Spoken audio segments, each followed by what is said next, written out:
Hello, the internet. My name's Laura, and welcome back to my channel. Today, I'm going to be doing another episode of Grow a Green Thumb, and we're finally going to be talking about grow lights.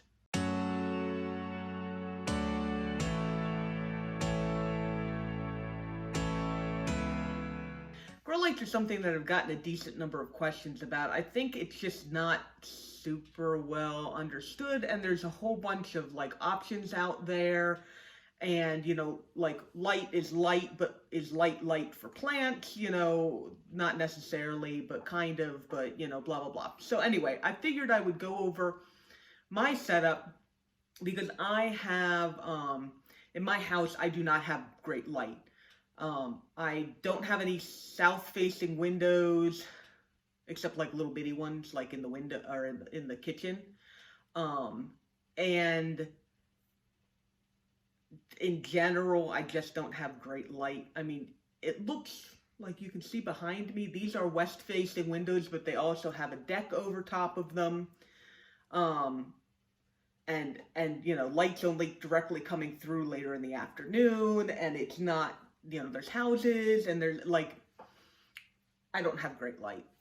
And it took me a while to figure that out. When I was new to plant parenting, I was like, why are my plants not doing well? And that was one of the main reasons for me, is because they didn't have good light. So I have ended up setting up basically a jungle of grow lights. And I'm going to show you guys my jungle of grow lights, because this is just kind of what I need in order to grow my plants. And there's certain people out there, I'm sure, who also have not great sun conditions where they live in their house. You don't have that beautiful bay window that I see. Some people they have that beautiful south-facing bay window, and it's just all that light, and it's just beautiful, and it's nice, and it's wonderful, and whatever. Not all of us have that. It's great if you do, and even if you do, you can supplement with grow lights, especially during the winter months, but we'll get into that. But anyway, so I wanted to say, it might be a controversial statement.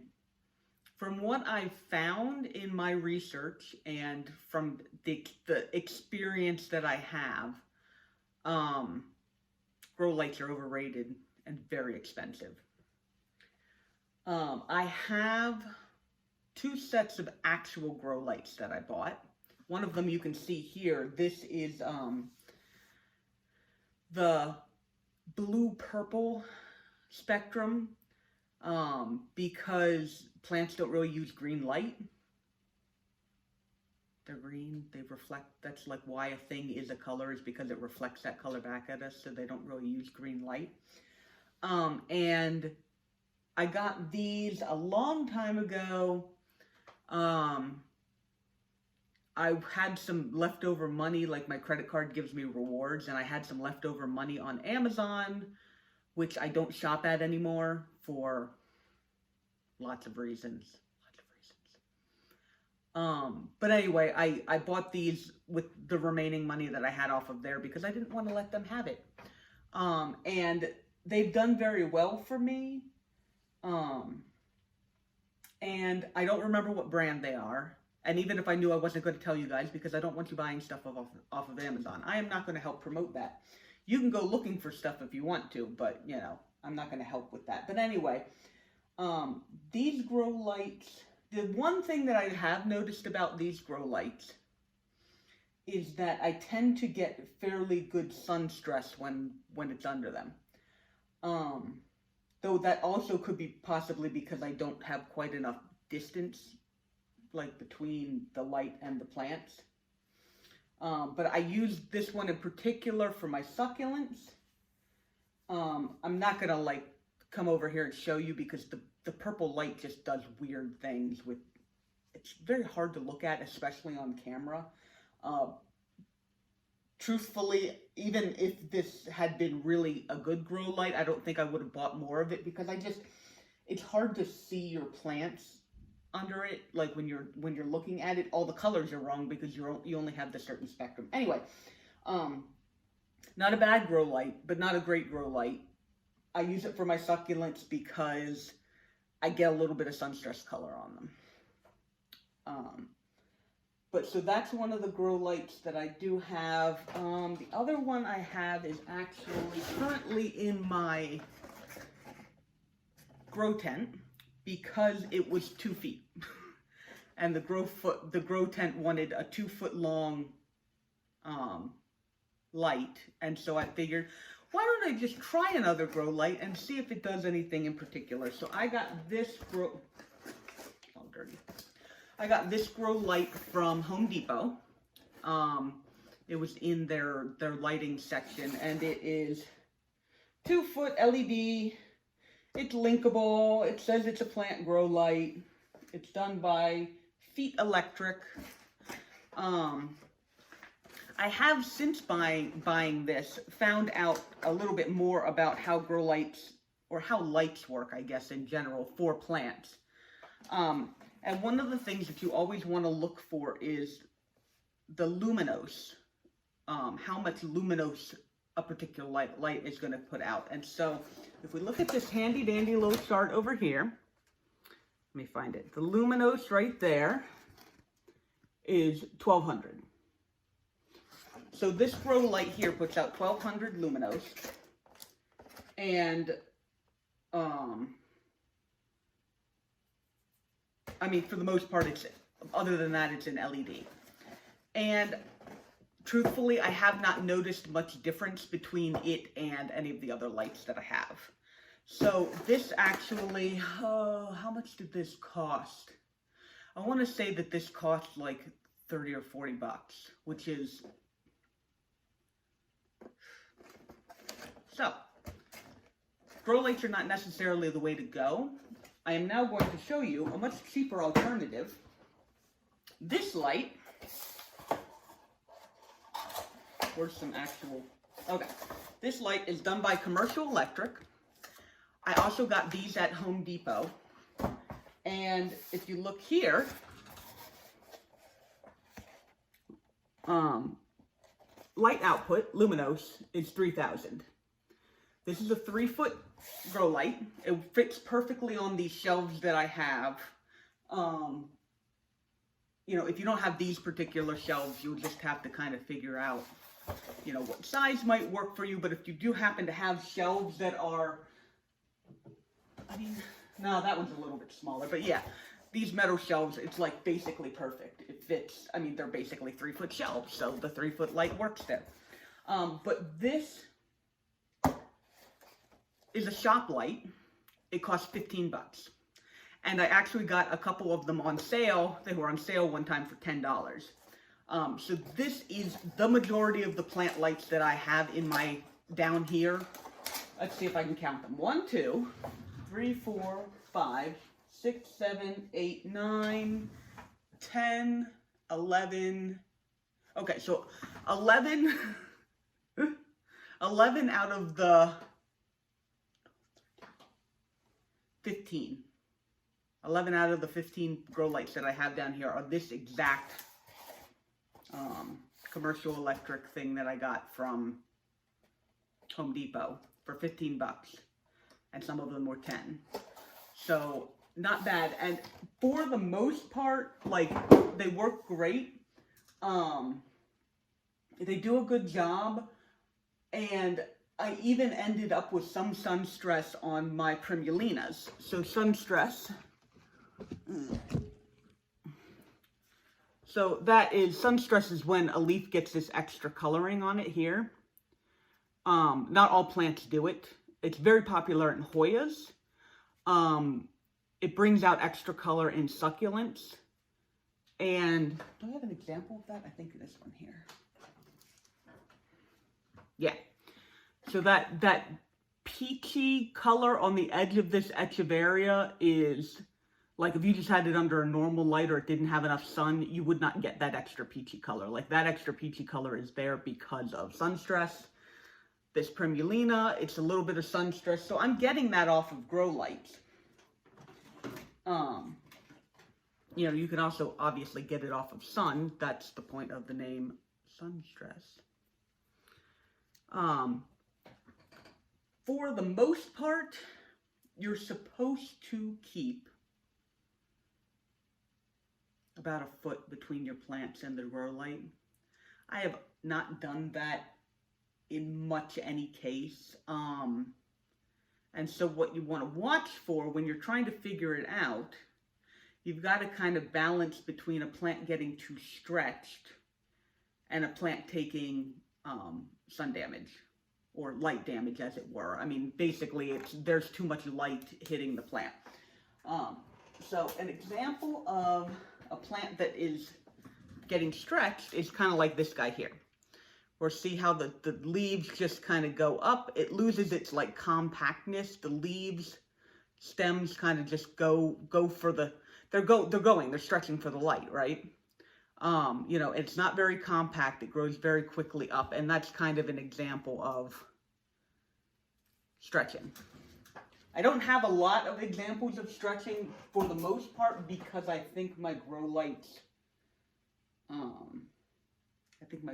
do a fairly good job. But I did want to show you guys some sun damage that I got on one of my plants.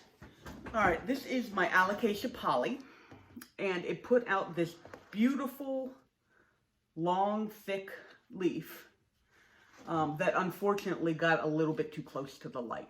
And so if you look at this, the sun damage is on kind of the raised parts, and see, it just kind of basically burnt the leaf. You know, once a leaf is burned like this, it's just burned forever. The leaf is still healthy. I mean, there's a good portion of still green there, but this was a little bit too close to the light. So if you're getting stuff like this where the leaf literally looks burned, that means that your Growlights are too close. I would suggest, if you're going to go with Growlights, like, try out about 12 inches, about a foot, you know, like, of distance, and then mess around with the height, just to kind of see. It also helps to have similarly sized plants all on the same shelf. If you can do that, it doesn't always work out, but you know. But yeah, so one of the things about having Growlights like that, obviously, I mean, it's the same thing if you're using the sun, though. You know, if your plant isn't getting enough sun, it's gonna stretch. If your plant gets too much sun in the window or whatever, it's gonna burn. You know, it's the same thing, only you actually have control over the light, whereas if you have it in your window, then you have to, like, move it. You have to move the plant as opposed to moving the light, because you can't touch the sun. You cannot touch the sun. I know that sounds silly, but anyway. Okay, so one of the other things is that when you do have Growlights like this, generally the easy way to deal with, the no-think way, is to have them on timers. You don't have to have them on timers, but depending on how many of them you have, and your schedule, like coming and turning them on in the morning and then turning them off at night, like, might just not work for you. And timers are very cheap, very easy to get. Okay, so this is an example of a timer that you will probably pretty easily be able to find. Basically what happens is you push down these little buttons, and so this will turn on at 6 o'clock, and then it'll stay on, and then it turns itself off at 6 p.m. and then it's off, right? I currently have my plants on 12-hour, obviously, 12 hours of light a day. You want them in general to have at least 8 to 10. Yeah, at least 8 to 10. You can go up to 16 hours of light in the summertime. That's basically how much light we get in, you know, the northern hemisphere during the summer, is like 16 hours of light. I don't leave my lights on that long. I actually do kind of try and change it a little bit based on the season. Like, I actually cut it back to 10 hours over the winter, and then up to 12 hours when we get towards spring, just because I'm trying to, I mean, my plants are getting some light, from this window, and they do actually react to spring versus winter. There's also a temperature factor, because even though I am living in a house, you know how like there's just like a chill, you know, like I feel like the plants get that too. But anyway, so I have mine right now on 12 because we're getting into spring, and I have it on a 12-hour cycle. I also make sure that I get the timers that have 2 plugs. So there's a plug on either side. That way you've got, obviously you can plug more things into it. And I always try and get the ones that have the grounding, with the 3 prongs, with the grounding prong in there. Because while most lights have a 2-prong plug, I do actually, and I'm gonna put a warning down here. I do actually plug a surge protector into this, only one. I plug only one surge protector into each of these. Fire hazard warning: do not freaking plug in 2 surge protectors and fill up both of those, because like you're gonna overload the socket, right? But if I only plug in the 1 surge protector, and I don't fill up my entire surge protector, and I figured that that's not overloading the socket, because if I was just plugging the surge protector into the wall, this is basically just going directly into this. So I'm putting the warning down there that, you know, don't be stupid about overloading your sockets, right? Because fire damage, don't mess with it, right? You know, like, and like if a policeman or a firefighter were to come by, or, you know, whatever, like, just don't mess with it too much, right? But anyway, I have these set up. They turn on and off for me. I don't have to mess with them. Sometimes they get a little off, like daylight saving time and everything like that. I have to, you know, go and fix them and all that kind of stuff. But for the most part, works really nice.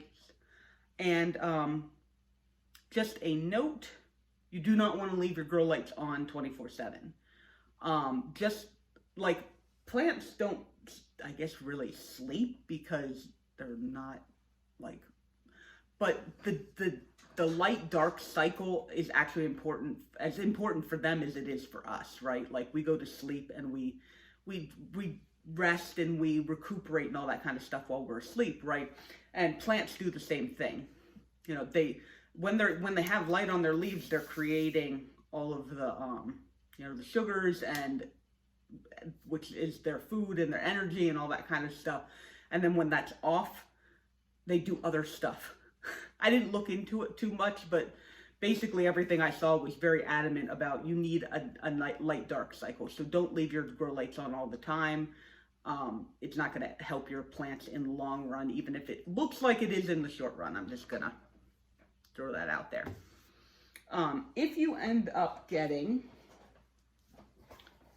if you can't find this exact grow light, or you need a shorter one, like I do have a 2-foot one that I got for my grow tent, again, because it's a 2-foot shelf and I needed a 2-foot grow light. If you're getting like just general LED strip lights like this, one of the things you want to check and make sure is that it has the cord already attached. Because some of Home Depot and Lowe's sell to contractors a lot too. And so those guys will buy LED, you know, lights like this, and then plug them into the wall and like do the wiring thing into the wall, because that's what they want, right? Unless you are planning on doing that, you want to make sure that your light already has a plug on it, because otherwise you don't have a plug. It's pretty basic. But I did end up with, when I was trying to buy the 2-foot light for my grow light, I did actually end up with one that didn't have a plug. And I ended up having to take it back because I'm just not messing with that noise. I think they're usually slightly more expensive with the plug on there, but I mean, you kind of have to. There are also 4-foot, I mean, I'm sure there's other size, but I actually looked at a 4-foot one time that had 6,000 lumens. And I was like, that's a little big, and that's like a lot of lumens considering what I have seems to be kind of enough, but you can get more out there. You just have to be more, you know, aware of how far away you're putting your plants from that light. That's also going to be like these. I have all these plants down in my basement. And so my husband and I are never like sitting in the room with them really. And you may notice, you may or may not have noticed, I try and always turn off the ones that are directly behind me because the glare is just so, these are only 3,000 and they're very, very bright. You know, be aware where you're putting your lights, where you're planning on putting your lights, and like what line of sight they're going to be. Like, are they going to be glaring in a window? Are they going to be glaring off your TV? Because I actually have, when we go out front, our neighborhood doesn't have like street lights or anything like that. When we go out front, I mean like these lights like glare out onto the street. Luckily I live in a fairly safe neighborhood and I'm not really worried about people like coming and looking in. But you know, they're bright. So, you know, also take that into consideration when you're deciding where to put them.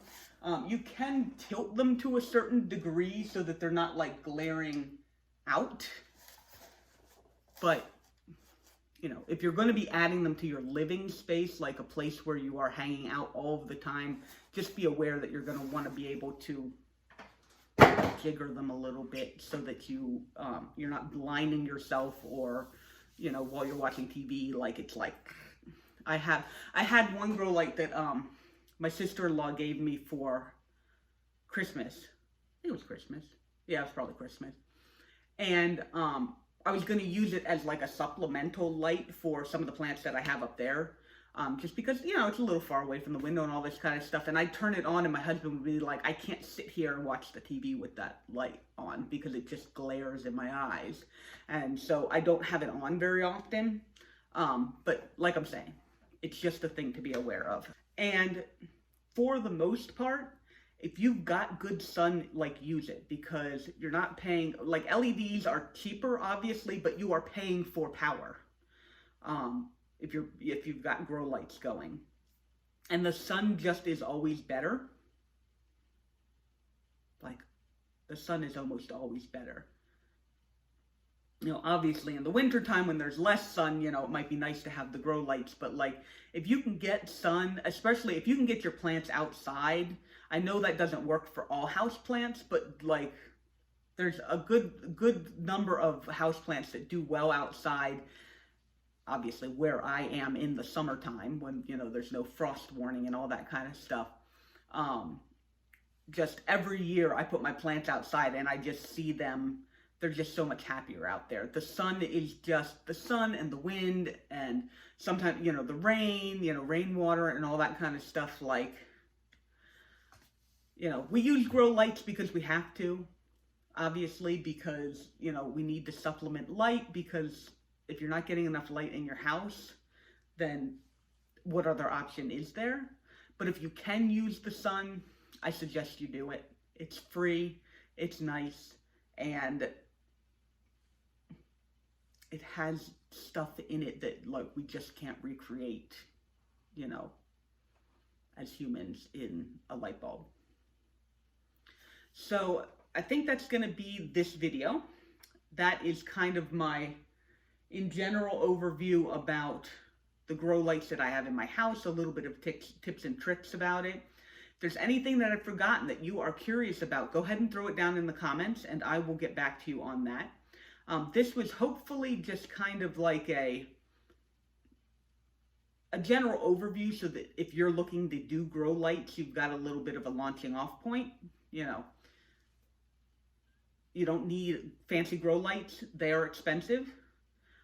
Timers are your friend. You know, and you're going to have to play around with obviously how far or close your plants are to your grow lights. Thank you so much for watching this video. If you like this video, then go ahead and like this video. If you want to see more of these Grow a Green Thumb videos, then go ahead and subscribe.